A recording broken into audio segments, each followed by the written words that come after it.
Hello, my lovely friends. This is Marta from Drop of Sunshine. Welcome in my YouTube channel. Here you can see this free downloadable design paper which you can get from my Drop of Inspiration group. And this video is actually supposed to be released yesterday. However, for those of you who are on my group, you do know that my son is not being well. He's not going to nursery, staying home, so I had to postpone the premiere and also cancel this week live classes, but I do have a new schedule for next week's classes. We're gonna be doing something super awesome, so if you would like to join me, click on the link down below and you will get all the details. Now, before we start, I'm making the hexagonal shape card. Here I'm working on a card base, but I just want to quickly say thank you, 1,000 times thank you, my friends. This is unbelievably fantastic news for me. My YouTube channel has just reached 1,000, which means I will be able to proceed with the live classes on the YouTube as well very shortly.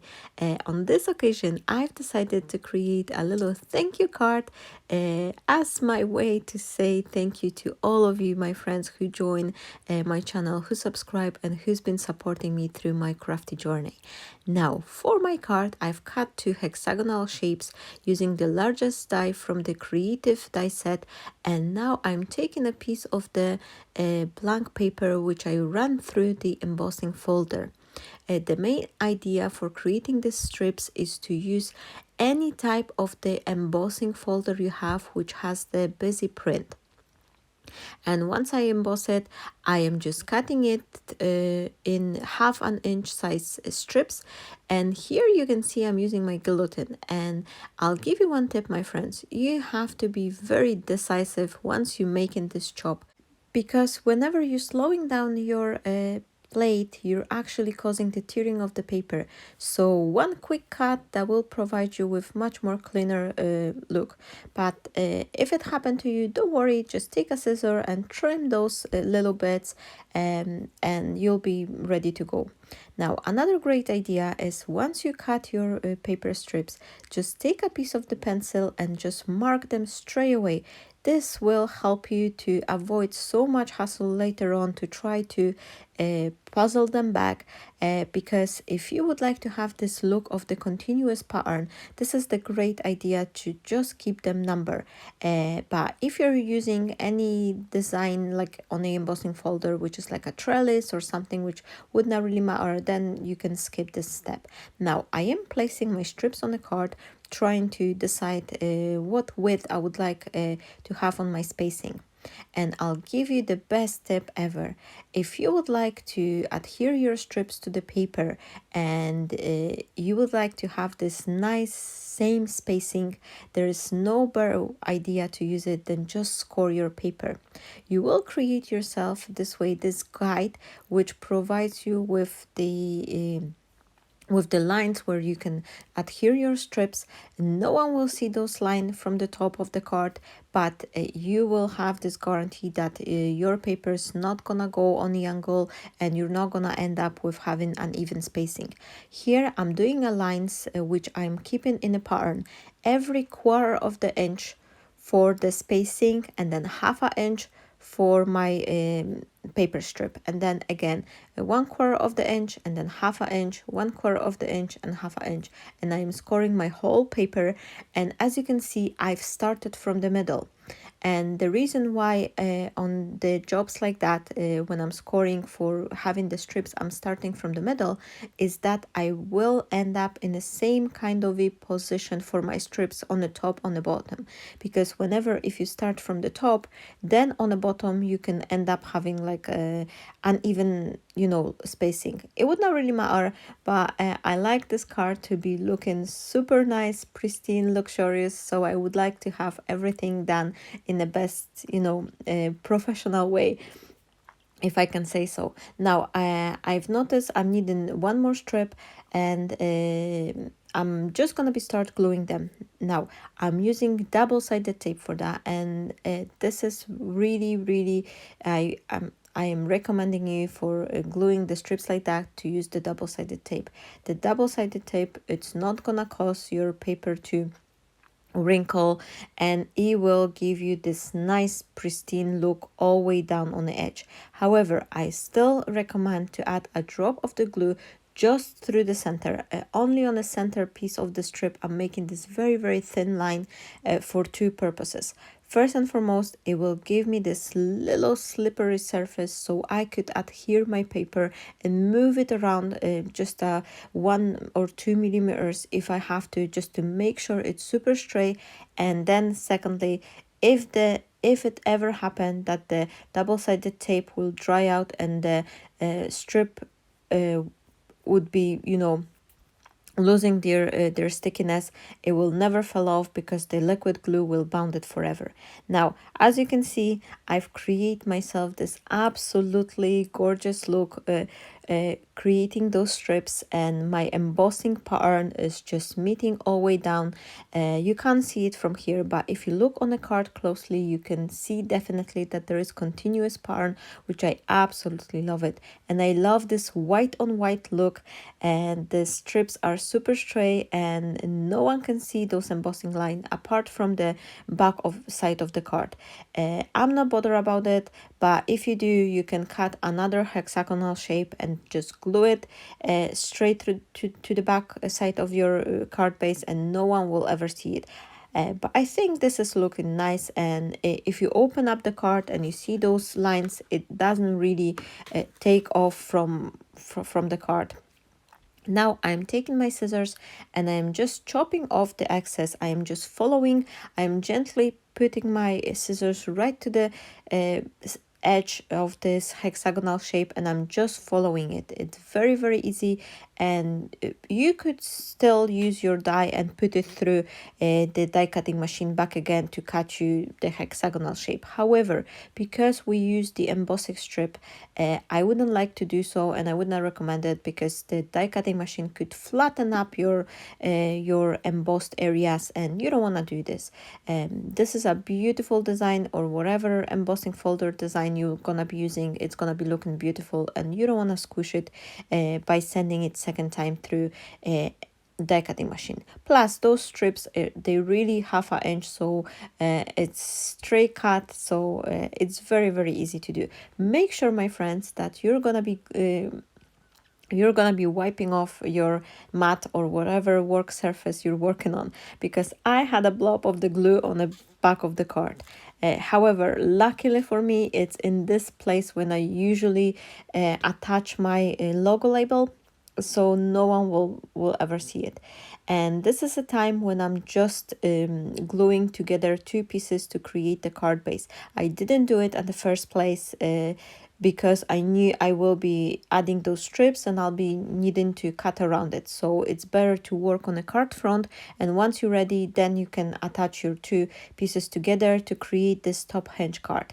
I wanted to create also some framing, so I grabbed this hexagonal two largest die, the largest one I've used and the one smaller, to give me this little frame. And now I'm using this lovely Christina Griffin's this circular frame from her die set, and then I have this thank you wording from the Textures by Lou Collins.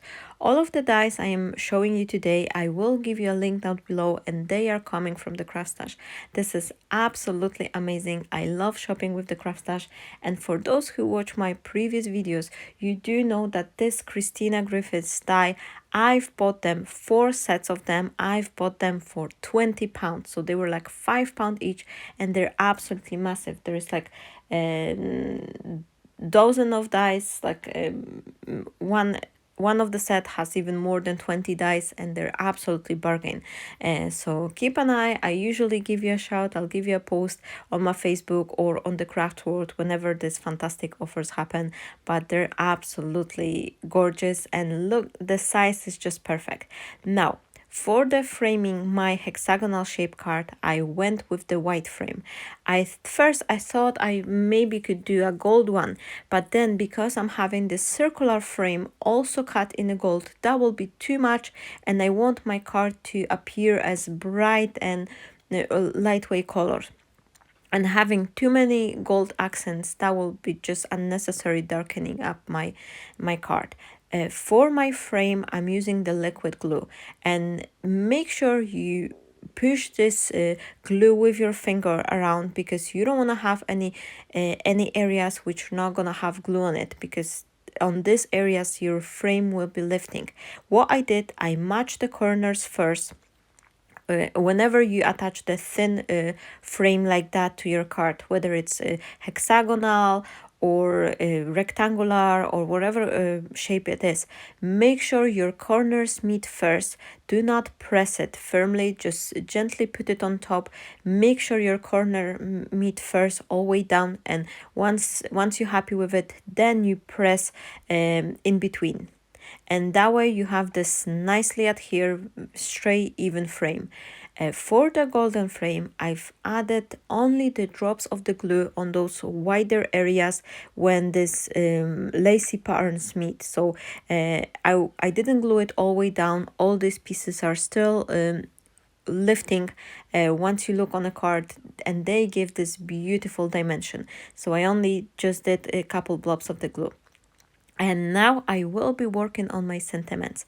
I've cut myself this thank you words using this Textures by Lou Collins die, and I just love it. I love how very beautiful font this is, and how delicate it is at the same time.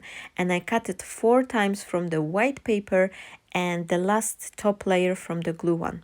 And whenever you would try to put your sentiments together like that to give them a little bit dimension, I recommend you to start gluing your sentiments from the bottom layer. Just leave this golden or whatever color layer you have to glue at the last, because that way you have the less chances your sentiment will get this fingerprints from the glue or get dirty or something. So I always like to glue all the white layers, and then I'm just adhering the top layer as the last one, and it's ready to go on a card.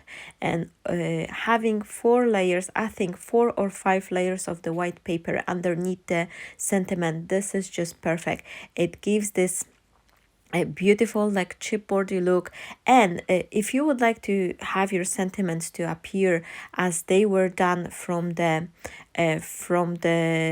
piece of the chipboard, just take a little bit of the brown ink and color each of those white layers. Just very gently, just put your ink on a piece of the sponge, and then just dab it a couple of times. You don't have to be super precise or super dark, and just smear it on the white layers. Give them 2 seconds to dry, and once you glue them down, because you color it with the ink rather than cutting from the brown paper, they will have this splotchiness and uneven surface. So once you glue all the layers together, they will appear like this wood pattern.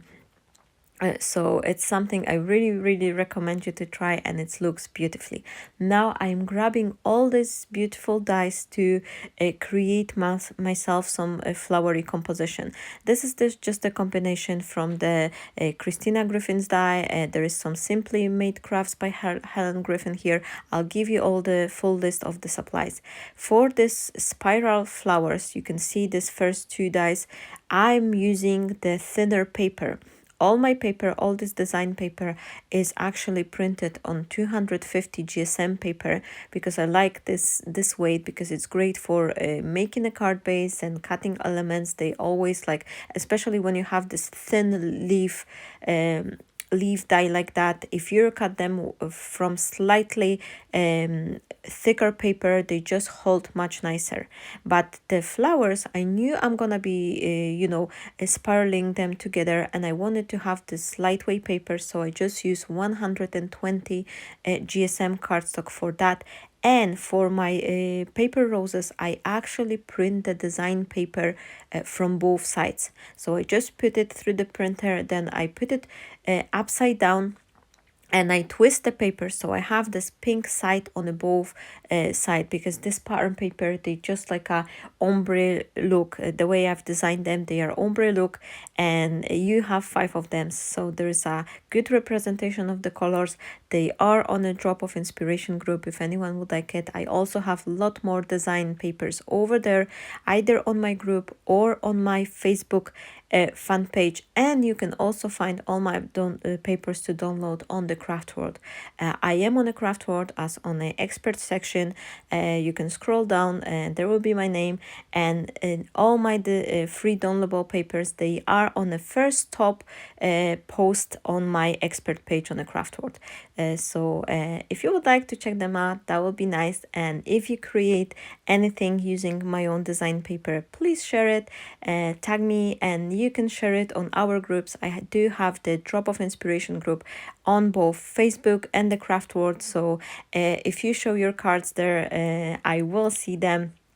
Because sometimes what happens if we're not friends on the Facebook or any other social media, and you create something, I may miss that, and I don't want to do, like, I don't want to miss anything. If anyone is taking your time, you're taking your time, my friend, to print my papers, I definitely would like to see it and appreciate you. Say thank you. This is so nice. So many wonderful friends who recently joined my group, they've been posting the wonderful, beautiful cards, and this is just absolutely amazing. I love creating those design papers. I love sharing them with you, and this is absolutely wonderful seeing you making your beautiful cards. So thanking you for that as well. Lots of thank you. I think I need to be making a lot more of the thank you card because I am so blessed. I'm so lucky to have such a wonderful crafty family who's been supporting me. And even like recently, I was missing I think it was like a 40 subscription for the YouTube to have this 1,000 members. So the YouTube will allow me to have the live, making the live from my mobile phone. I don't have a camera, so that's why I was so keen. I was so dreaming of having this 1,000 members so I could record live classes from my phone.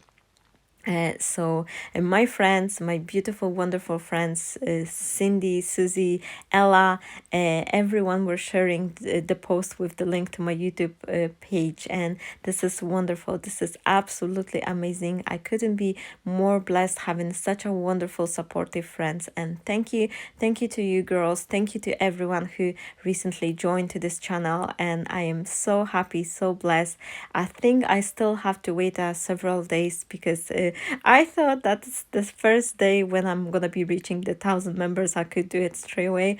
But no, it turns out it takes around 1 week for getting all the YouTube authorization. So as soon as it will be possible, I will have to check and learn myself whether I could be able to do simultaneously live through the Facebook and YouTube. I have to look at this, but in meantime, I want to invite you next Thursday.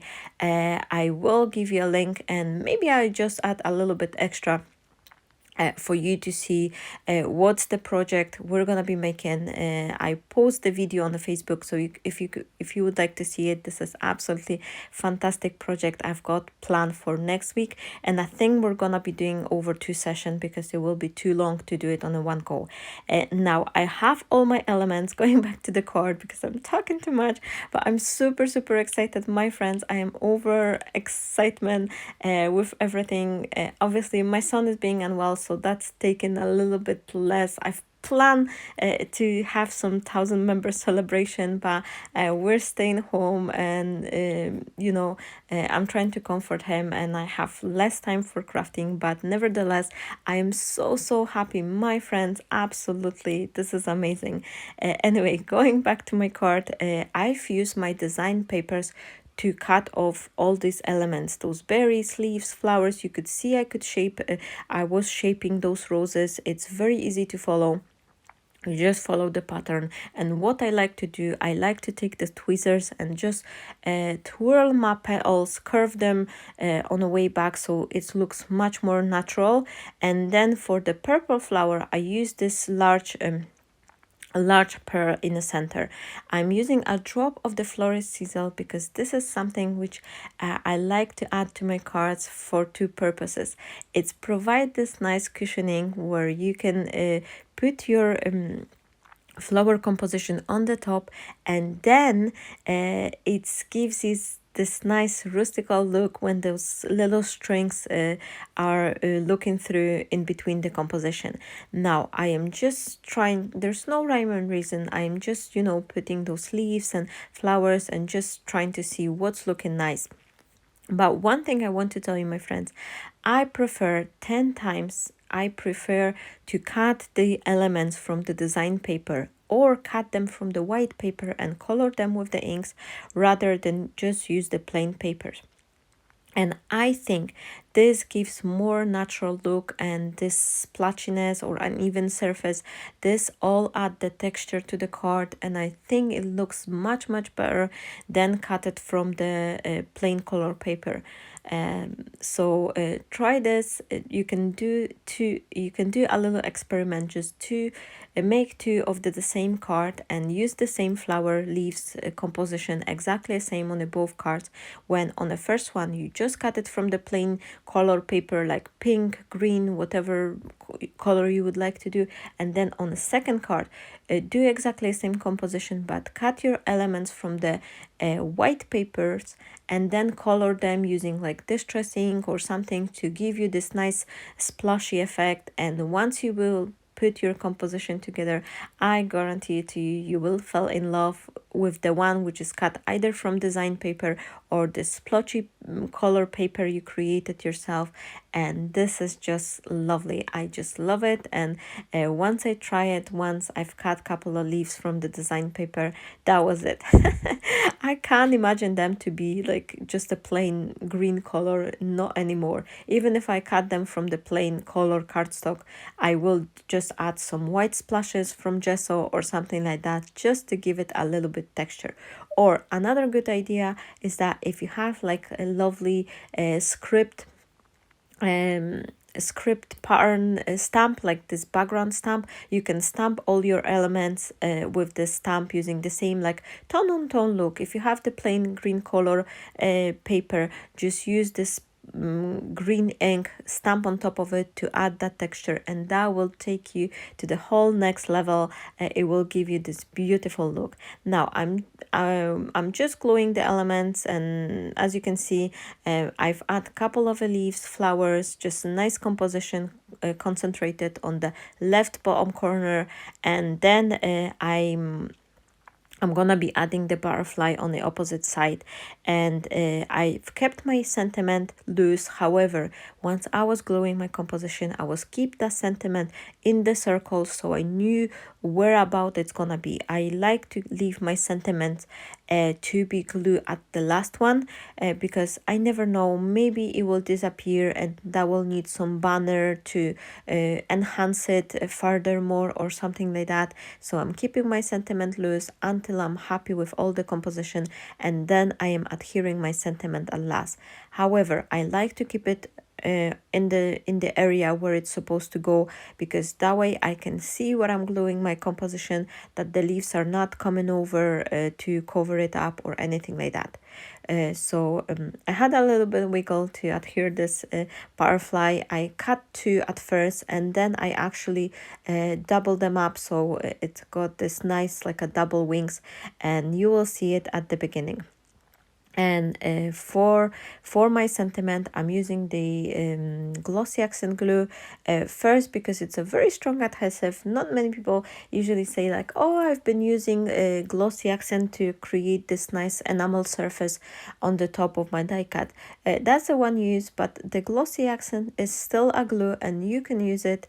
And I like it because it has this little nozzle. I actually had the bottle with the special nozzle. I've bought it from Amazon and it was amazing. I have to look for it second time with this very thin nozzle, but I've lost the top bit which was closing up the bottle, and then the glue was keep drying out and clogging, so I've just ditched it. I need to buy myself a new one, but in meantime, if I need this very precise job, I'm just grabbing the glossy accent. And lastly, I'm adding those pearls, and I'm adding them in this same area when I was adding the glue, when I was gluing this frame to my card. And yes, this is a gold pearls on the gold cardstock, and someone will say, oh, it's not going to be very visible.